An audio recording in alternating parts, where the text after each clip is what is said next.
Pratyakshya Krutau Vande Bhagavantau Punah Punah Ishvaro Gururatmeti Murti Bheda Vibhagine Vyomavadvyapta Dehaya Dakshinamurtaye Namaha Ajnanatimirandasya Gnananjanashalakaya Chakshurunmilitan Yena Tasmai Shri Gurave Namaha.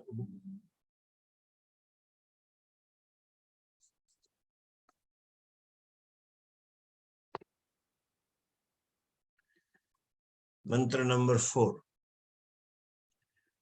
Nayamatma balahinena labhyaha Nayamatma balahinena labhyaha Named nacha pramadat tapaso vapyalingat Nacha pramadat tapaso vapyalingat Etairupayer yatate yastu vidvan Etairupayer yatate yastu vidvan Tasyeisha atma vivrute tanum swam Tasyeisha atma vivrute tanum swam Nayamatma balahinena labhyaha Natha pramadat tapaso vapyalingat Etairupayer yatate yastu vidvan Tasyeisha atma vivrunute tanum swam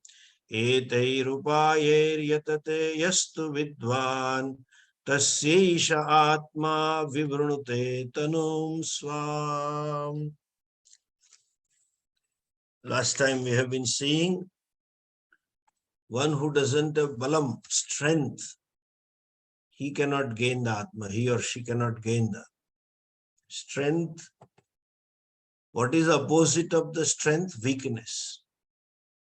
What is the weakness? To succumb to my own fancies, to surrender to my own likes and dislikes, to be dictated by my instincts, to be dictated by my unconscious.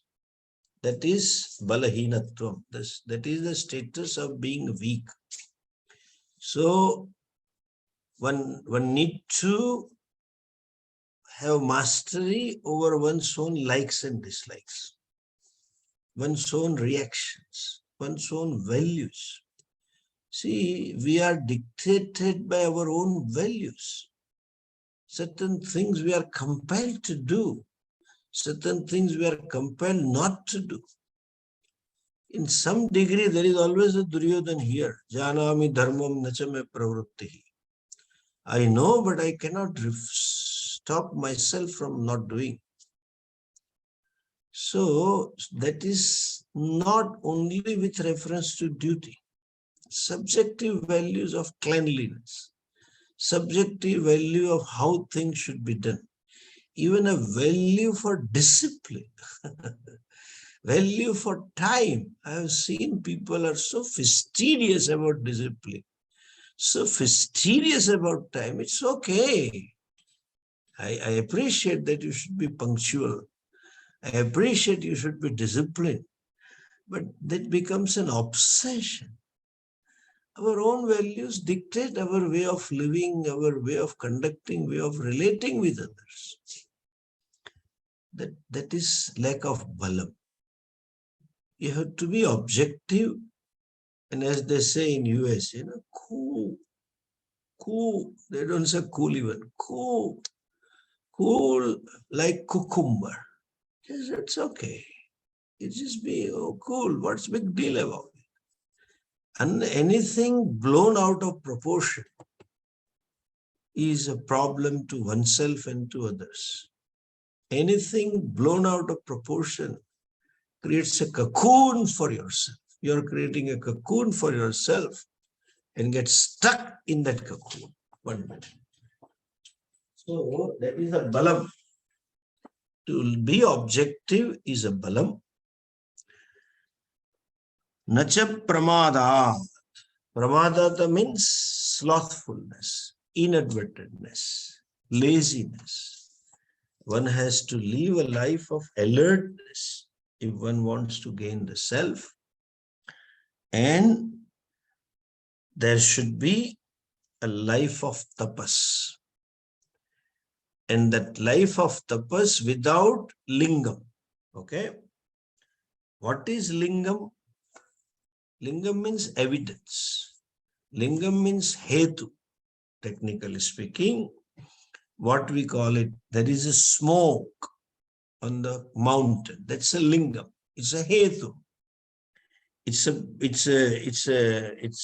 chinham through which you infer, since there is a smoke, there has to be fire. There can be fire without smoke nowadays, especially in your kitchen.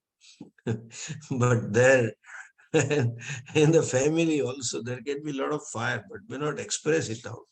Only when they are alone in the bedroom, they had it and have it. But there cannot be smoke without fire. So that's a hetu, invariable. That lingam,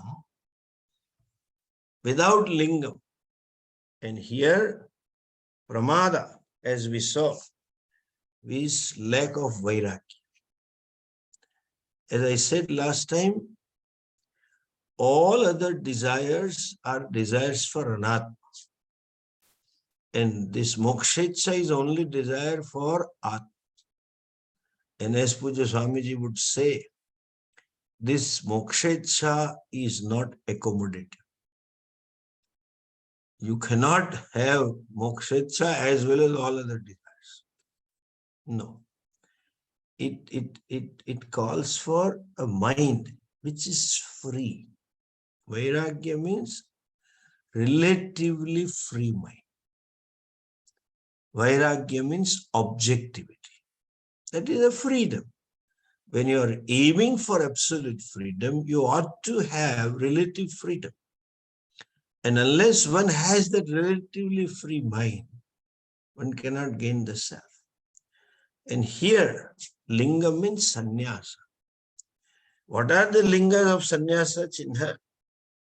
The linga is there's ochre robes, shaven head, and kamandalu and danda, etc. That is lingam. Now, nowadays, sannyasa also is easy. Somebody was giving sannyasa on post. They used to send through post. Puja Swamiji used to give example.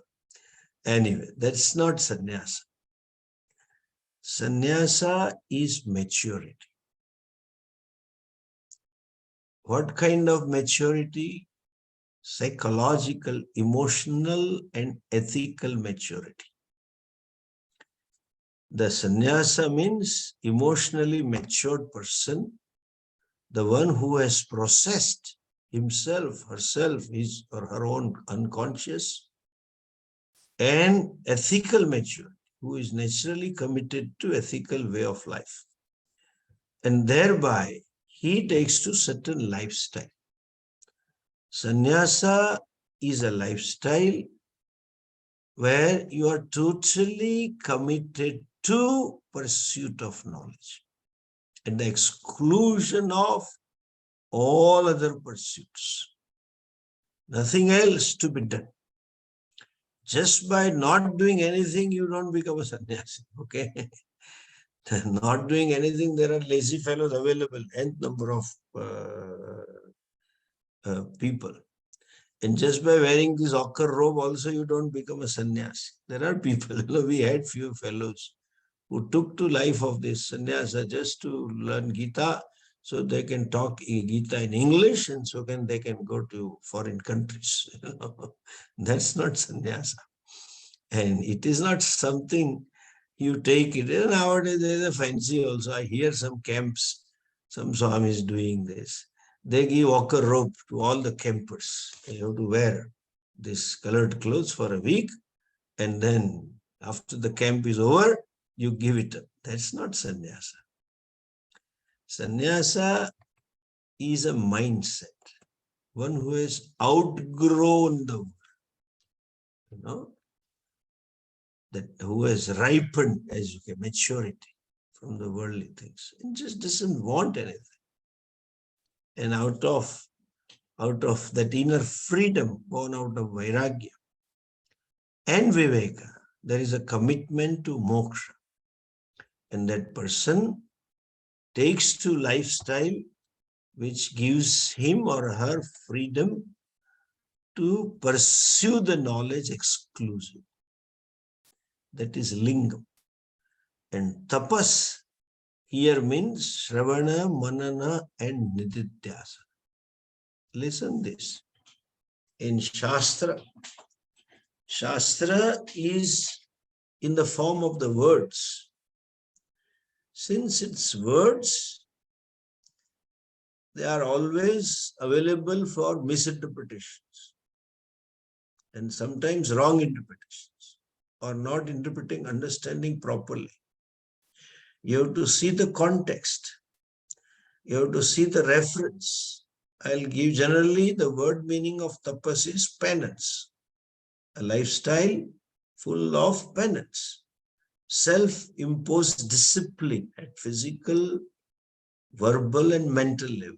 For the keeping in mind Ishvara. That is a tapas. But then tapas also means gnanam. Satapo tapyata, satapas taptva, idagum sarvamasrujat, yadidham kincha, satchatyacha bhavat, niruktam cha, etc. Mantras are there, Upanishad mantras. Tapas means seeing. Here tapas means knowledge, means pursuit of knowledge, means Shravana, Manana and Nididhyasana. That tapas means pursue primary commitment to moksha. How we are committed? That this fellow goes to a teacher and does Shravana, Manana, Nididhyasana. And it is this Shravana, Manana and Nididhyasana is 24/7 process. It is not something part-time or once a week class or something, though we have nothing else, no other options, so we do this. But when I say at the exclusion, that lifestyle of minimum requirements and total commitment to moksha, therefore Hindu society has a value. They take upon themselves a value to provide all that a sannyasi needs. They will provide bhiksha. They will provide clothing and sometimes shelter also, if you are doing Shastra, Shravana, Manana, Nididhyasana. So whenever there is a course, devotees feed so much. They don't have to go out to raise fund for their survival. In a Western culture, Western societies, you have to earn for your survival. You cannot survive like this in India. You just be on your own and go anywhere. They will feed you. There are an nth number of ashrams which can support you, and they can provide you knowledge also without any fees, no charge. And on the end, if you go to some Tirtha Kshetra, for every bhiksha you get dakshina. Especially in Rishikesh. You keep getting dakshinas. And more so when you go to Kumbh Mela, you get a lot of money because people give, there's a value to give. Sannyasi is a lifestyle which has nothing to do except Shravana, Manana, Nididhyasana. And next line says, Etaihi upayaihi. Whatever satellite things that are necessary for a given individual. Suppose this person is weak in Sanskrit, needs to study, then he or she may study some Sanskrit. Suppose person has a weak body, some chronic disease or pain or something, then you attend some yoga classes and do some yoga and this asana pranayama and keep the body fit. So upaihi, or all that is necessary for me to do Shravana, Manana, Nididhyasanam, I do that, including Guru Seva. ashram seva, whatever is necessary to do. So tapas, Shravana, Manana, Nididhyasana without sannyasa will not become fruitful as it is said, meaning thereby the energies, the time, the resources will be spent away for survival and other activity. That will take away your focus. That will take away your mental balance by which you can completely focus on the Shastra, by which you can revel on what teachers said and just keep thinking and seeing the things by yourself. That cannot happen unless you have a lifestyle. If not possible, then we may do it, that is okay. But it is very helpful. And those who have done the course or those who have done the camp, they will realize what you studied during the camp had a more impact than what you study in weekly classes. Because in the camp, at least for a week, you are 24/7 available for study. So there may be some stifling blocks, telephone from the family and this and that, but still nothing to do. Just enjoy bhikshas and have a good room, have a good environment. You have not to clean the house, you have not to clean the ashram, nothing to do, just study. So that lingam means sannyasa is very useful, I would say, and therefore very important, because you have unhindered lifestyle by which you can pursue this knowledge, do Shravana, Manana, Nididhyasana. And therefore, it is Napi Alinga. Etairupayahi. By all these methods, whatever is necessary, Yastu Vidwan Yatate. Vidwan means not a wise person, but a discriminative person, a viveki person, a sannyasi. Yatate, one who works or who strives with these means. And these means all, as I said, necessary for one to gain the knowledge. Whatever necessary adjustments that are to be done with this one's own mind or one's own body, he or she is willing to do and therefore strives. Yatate. Yatate means puts in the efforts. How much efforts? Which are adequate and proper. For any pursuit, two types of efforts are to be put in. Proper efforts. People, there are so many seekers who want moksha, but they don't study Shastra. That is improper efforts. They keep doing japa, and somebody has obsession with yatra, and somebody has obsession with seva. It's okay, you may do all this. I'm not against this, but these are the means for knowledge. When the teacher is available to give knowledge, don't get into it. I know quite a few of my students. They tell me on my face, Swamiji, this Vedanta, I will not. I will do your seva. I keep telling them, you do seva, fine. You need to do seva also, but please expose. No. This is next janma. Obsession. Next janma. I said, I will not have next janma. You may have it. So then think of somebody else. I will not be available to you. But then they don't listen. Next janma. These are all subjective values. All other effort, they are doing effort, but they are improper effort. And effort should be adequate. Adequate enough to help you to achieve your goal. In the 6th chapter, when Arjuna raises a question of the so-called Yoga Brashta person, then the word is Ayati Shraddhayo Petaha. Ayati, who could not complete the job for whatever reason, physical ailment, psychological ailment, some prarabdha or whatever it is, who could not gain the knowledge. Kam gatim Krishna gacchati. So, yatate means proper efforts. So we should be clear that the means for moksha is Shravana Manana Nididhyasana, nothing else. And I'm willing to put in adequate efforts, whatever is necessary for me, accepting my limitations and using my own strength. I pursue this moksha, that is yatate. Tasya atma vishate brahmadhama.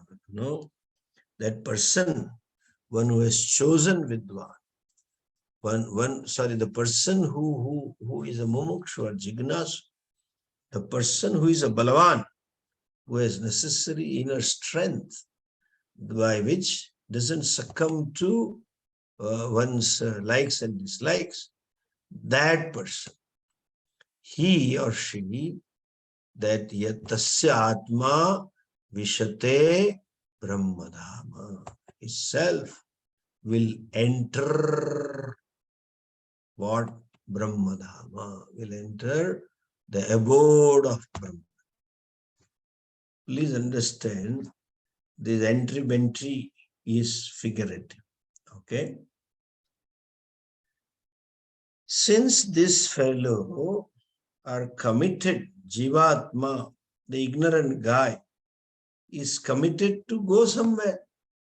I want to go to heaven, I want to go to Brahmaloka, or some dham, Ishwar dham, or something is always there at the back of mind, that people want to gain and be there. In that context, it is said, this fellow enters the abode of Brahma. It is not in terms of location, and it cannot be also. Why? When you say Brahman is all pervasive, how can be this particular place can be the abode of Brahman?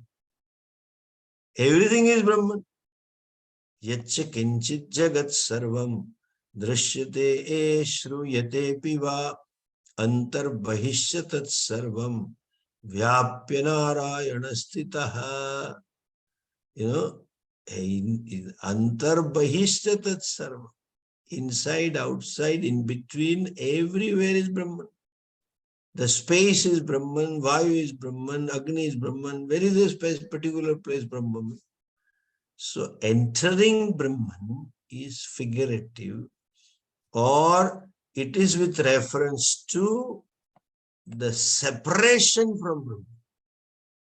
The fellow had a separation from Brahman. In what? This separation is not physical. The separation of individual from Brahman is not in terms of space, not in terms of time, not in terms of objectivity. Separation is in terms of ignorance. I think, therefore I am away from it. And why do I think? Because you are, Swami would say, because you are idiot. Idiot means ignorant. Ityartha. The fellow is ignorant. Separation is in terms of ignorance. And therefore, there is no entry. Out of ignorance, this fellow thought, I am away from Brahman. God is away from me. It's a natural conclusion. And therefore, oh, God in heaven, they put him there. Our sports person of India, especially cricket fellows, have started also looking up when they hit a century or when they take a wicket. Our God is everywhere. He is not seated in heaven only. He is everywhere. In fact, nothing is away from him. Whatever is Ishvara. Isha Vasyam Idam Sarva. So it's not question of entering. It is the orientation that individual had to enter or go somewhere. In that reference, teacher says, his self will enter Brahman. Means he discovers himself to be Brahman. Now look at the next mantra. Mantra number 5.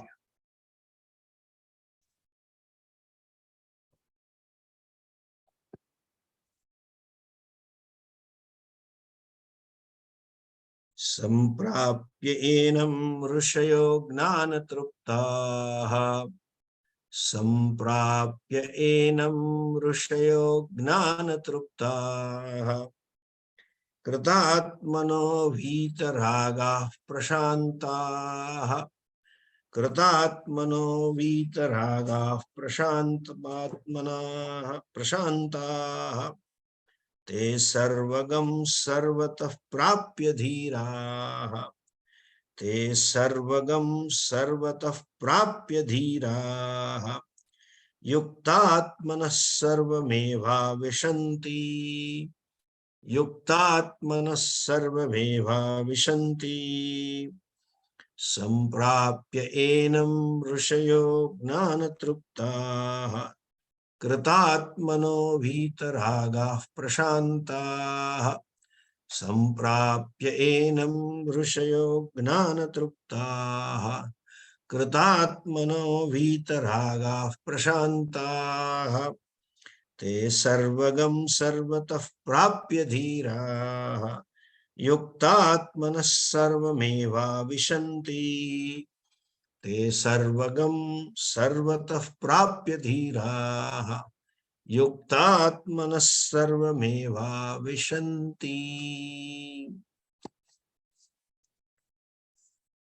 enam samprapya. Enam means this. Samprapya, having gained this. What? Brahman. Having discovered himself or herself to be Brahman. Having owned up himself or herself to be Brahman. Samprapya enam. Okay. Who are these? Rashayaha, the rishis. What are they? Gnanatruptaha, kritatmanaha, vitaragaha, prashantaha. They become what? Gnanatruptaha, gnanena truptaha. Because of knowledge, they are totally satisfied. Okay, gnanatruptaha, kritatmanaha, kritam.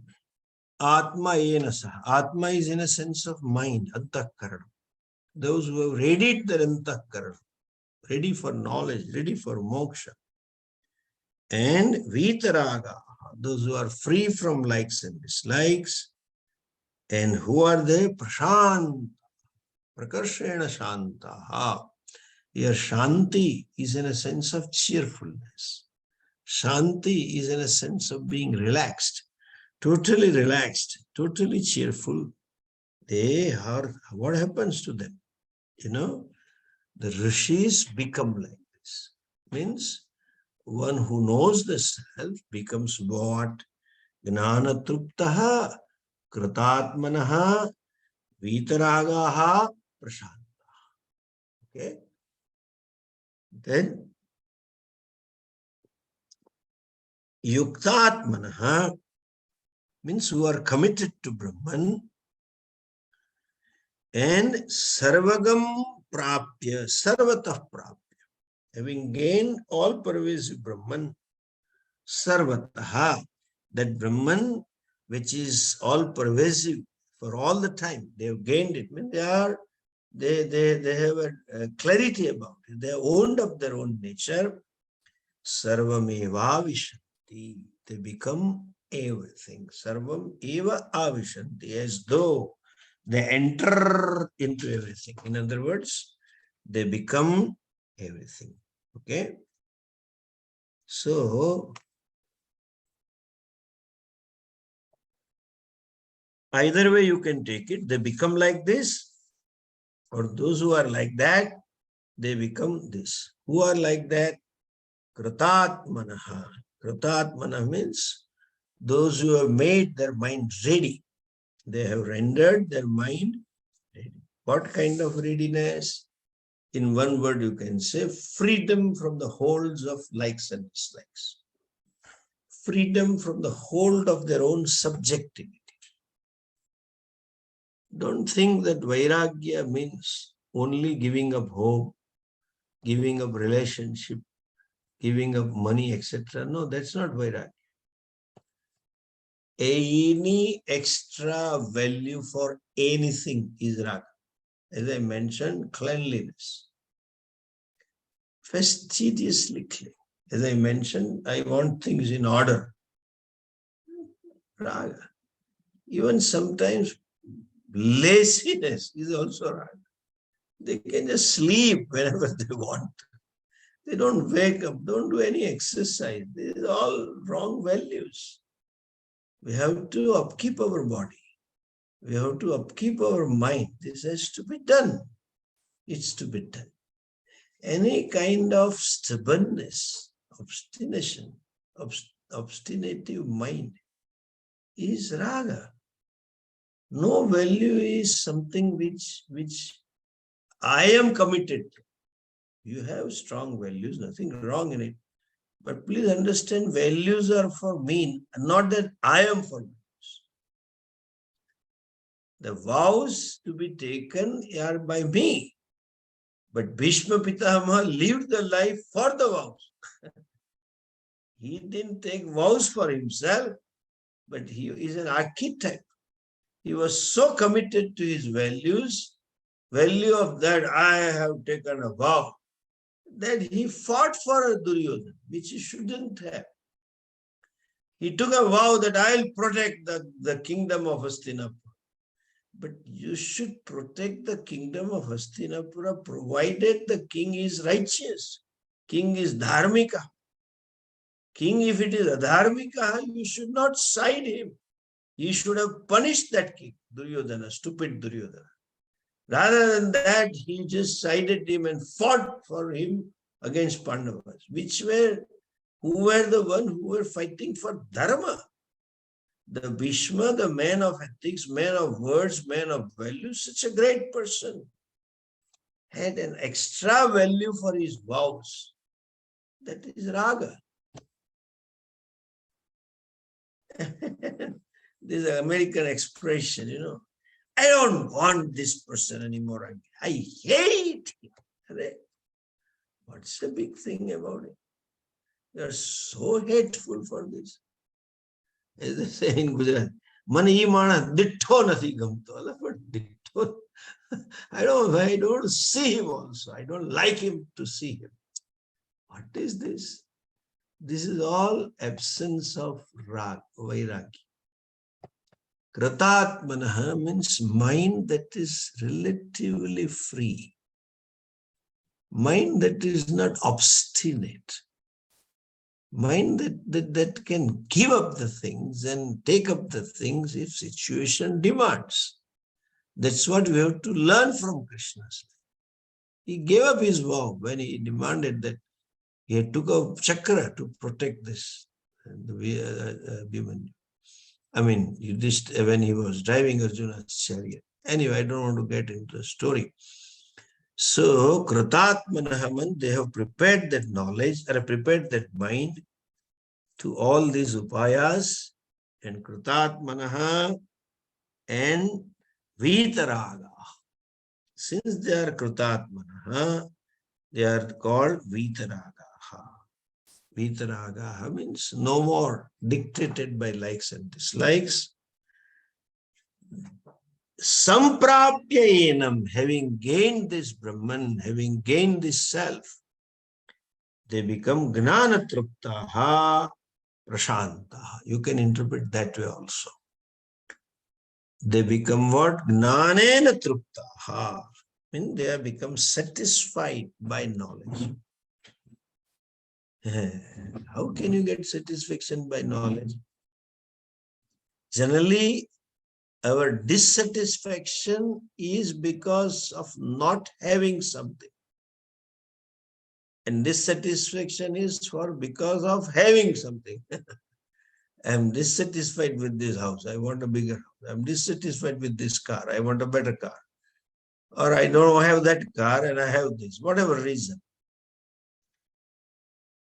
What we are talking about is all these dissatisfactions are centered on self, which is basically dissatisfied. I am dissatisfied with myself as an individual. I am not satisfied. I feel I am lacking a lot of things. I feel that I am incomplete. I feel that I am unhappy. That is self-dissatisfaction. And that is removed, which is the basis of all dissatisfactions. I may be dissatisfied from my son and because from my wife and from my job, etc. That is because I have a picture about myself. I should be father of such type of son, not this kind of son, not this kind of daughter. I should be husband or wife of this kind of person, wife or husband, not this kind of. That gives a lot of dissatisfaction. I'm dissatisfied with my partner because I don't want to be a partner of such a person. I'm dissatisfied with myself. So that goes because by knowledge you discover Atma Purna. Satyam Gnanam Anant. All these external causes of dissatisfaction are incidental. All that causes limitations to me are incidental. All that causes dukkham to me is incidental, and therefore gnana trupta, knowledge itself gives trupti. Trupti means, right word is alam buddhi. Satisfaction doesn't give that English punch, clarity. Alam buddhi means what kind of alam buddhi? Enoughness. Like they say, they give an example. When you feed somebody and with all love and care and you force the person to eat something more than what that person can take it, at some point that person will say, no more. That American no, big no. That means non-negotiable no. They will say, you like, have something? No, no. That means it is negotiable. You can put some more. But when that fellow says, no way, that means over. That is trupti. Temporarily trupti, fullness. Temporarily completeness. Though at a stomach level. Knowledge gives ever fullness. Gnana truptaha. Because I discover myself to be Purnaha. Okay? I discover myself to be Anandaha. Okay? That is called Trupta.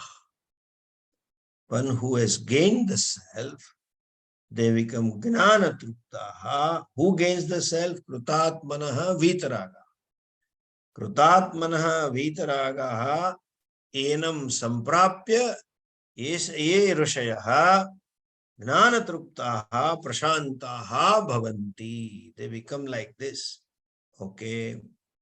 Now this word prashantaha is a different word. Prakarshena shanta.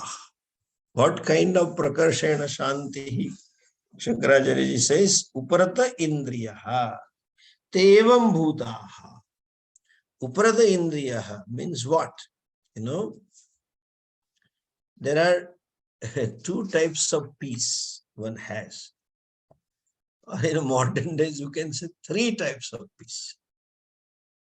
You are peaceful because for some time, the situation outside world is in alignment with your values, with your subjectivity.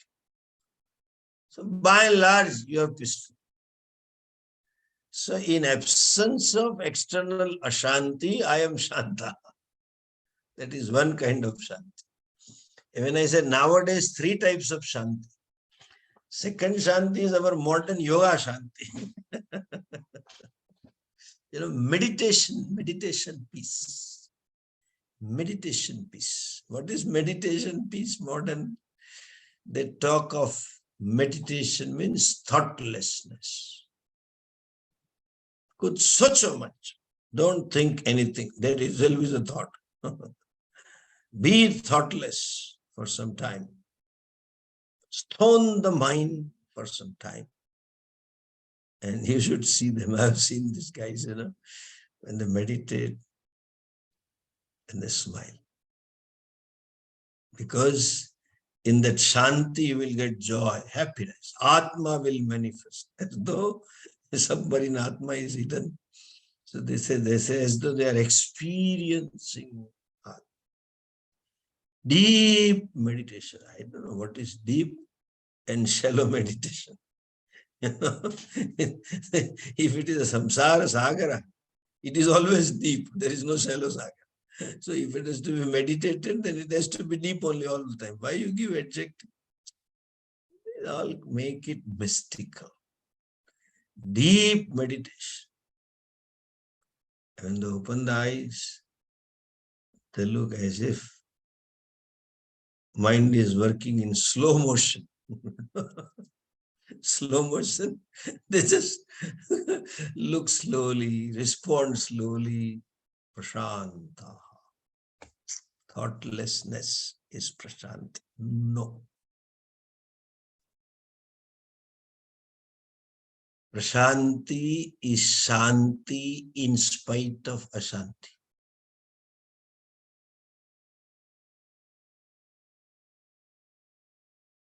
Prashanti is to be undisturbed in spite of disturbances.